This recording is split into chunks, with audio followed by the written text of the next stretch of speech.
Okay guys, so update lang po no. The time right now is 2:30 PM here in Cambodia. Date is Friday 29 of August.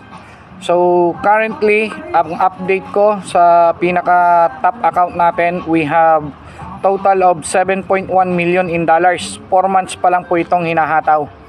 Ang mga kasali rito is Africa, Philippines, Cambodia, Thailand, Japan, UK, also Brunei, and India is already in. Alright, so ito current rank ko is S8 kaagad. So 4 months, kayang-kaya naman talagang hatawin. I have never seen such platform like this ever since before, no? So pag pumunta ako ng DEPIN, okay, pag clinic ko yan, alright, so ito siya, meron akong capital right now.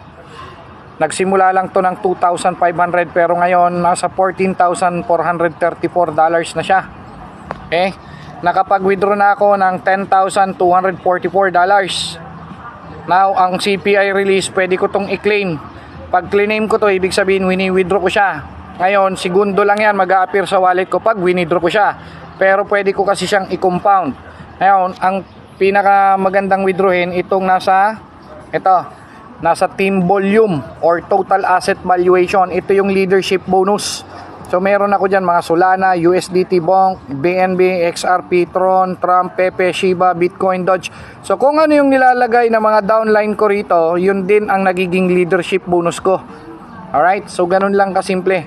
Ito earnings to $11,790. Ito yung earnings natin for the past 4 days. Kasi magkano kinikita nitong account na to? Nasa $2,800 po ang kinikita nito every day.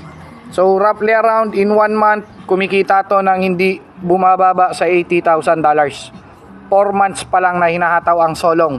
Ibang klase po ang solong. Para tong tsunami, kahit sa ayaw at sa gusto mo, matatangay ka nito. At pag napresentahan ka nito, para tong anino, susundan at susundan ka nito. Kahit sino magre-recruit at magre-recruit sa inyo, no? Ganyan katindi yan.